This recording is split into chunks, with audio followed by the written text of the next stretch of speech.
Hai, kenalin, saya Muhammad Akso. Di video kali ini saya mau bahas tentang tipe-tipe kepemimpinan di dalam dunia kerja, khususnya yang berhubungan sama kompetensi kepemimpinan dan navigasi di Human Capital Management. Jadi kompetensi ini penting banget karena bisa menentukan gimana cara seseorang pemimpin itu bisa membawa timnya melewati tantangan, mengambil peluang, dan membentuk budaya kerja yang positif. Jadi, setiap pemimpin itu punya gaya yang beda-beda. Ada yang santai, ada yang tegas, dan ada juga yang inspiratif banget. Jadi, ada yang pertama itu tipe democratic leadership. Nah, pemimpin yang seperti ini, pemimpin yang terbuka dalam melibatkan timnya dalam pengambilan keputusan. Biasanya cocok buat organisasi yang butuh ide-ide kreatif dan kerjasama yang tinggi. Lalu yang kedua ada tipe autocratic leadership. Nah, ini pemimpin yang dominan dan suka ambil keputusan sendiri, tapi gaya ini memang efektif kalau memang situasinya itu butuh ketegasan dan keputusan yang cepat.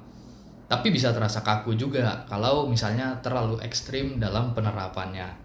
Yang ketiga ada laissez-faire leadership. Ini kebalikannya nih dari autocratic. Jadi pemimpin yang tipe ini lebih memberi kebebasan penuh ke timnya. Cocok kalau memang timnya itu udah mateng, udah ready dan bisa kerja secara mandiri. Lalu ada yang keempat, itu tipe transformational leadership. Ini tipe pemimpin yang menginspirasi orang lain buat berubah ke arah yang lebih baik. Jadi mereka nih punya visi yang besar dan juga bisa memotivasi tim dengan semangat yang tinggi. Lalu yang kelima ada transactional leadership. Jadi pemimpin tipe ini yang fokus pada sistem imbalan dan hukuman. Jadi misalnya seperti kalau kita nih capai target, kita nih bakal dapat bonus. Tapi kalau gagal ya ada kena konsekuensinya nanti. Nah, yang keenam ada strategic leadership. Nah, ini tipe pemimpin yang berpikir jauh ke depan, visioner. Ngatur langkah jangka panjang buat organisasinya, bisa tetap stabil dan agar tetap bisa unggul di tengah persaingannya. Lalu yang ketujuh ada coach style leadership. Jadi pemimpin yang mirip pelatih. Jadi dia tuh fokus bantu timnya buat berkembang lewat bimbingan dan juga feedback. Jadi dari yang kedelapan ada bureaucratic leadership. Ini tipe pemimpin yang patuh banget sama aturan dan juga prosedur. Nah, biasanya nih cocok banget di organisasi pemerintahan atau ya lembaga yang besar yang butuh keteraturan tinggi dan kedisiplinan tinggi. Nah, dari semua tipe itu saya memilih Vladimir Putin sebagai contoh tokoh dengan gaya kepemimpinan yang kuat banget dan mungkin kita katakan seperti tangan besi. Tapi cocok nih kalau kita lihat dari cara Putin memimpin negara Rusia gitu ya. Putin ini termasuk tipe autocratic leader, tapi juga punya sisi strategic leader. Dari sisi autokratiknya, Putin ini kita tahu lah dia terkenal tegas, bahkan cenderung dominan.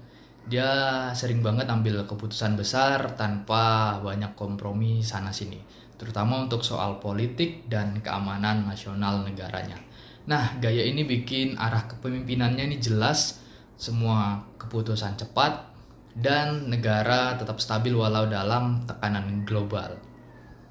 Jadi kalau kita lihat di sisi lain lagi, di sisi strategic leadershipnya juga kelihatan banget nih.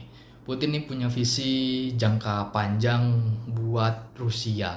Dia pengen negaranya tetap jadi kekuatan besar dunia, baik dari segi ekonominya, segi militer maupun diplomasi. Dia tahu kapan harus keras, kapan harus taktis, dan gimana cara menjaga pengaruh Rusia di dunia itu tetap terjaga. Nah, kalau saya lihat juga dari kacamata Human Capital Management ini ya, gaya Putin ini cocok banget nih sama kompetensi leadership dan navigation.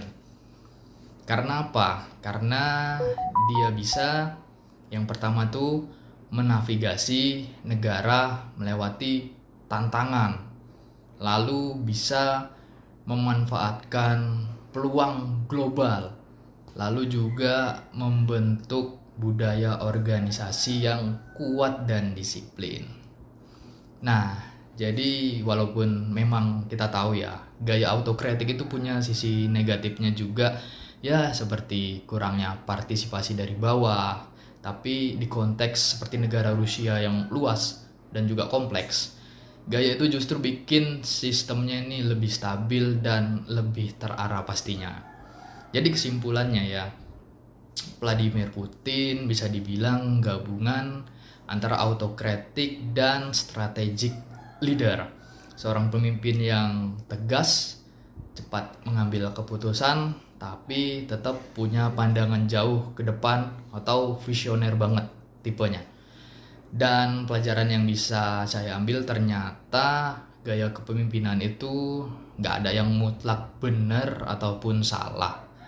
Jadi memang untuk itu yang penting seorang pemimpin itu bisa menyesuaikan gaya kepemimpinannya dengan kondisi dan kebutuhan timnya ataupun kebutuhan organisasinya itu sendiri. Dan ini untuk daftar referensi dari saya. Oke, terima kasih. Sampai jumpa lagi di video selanjutnya.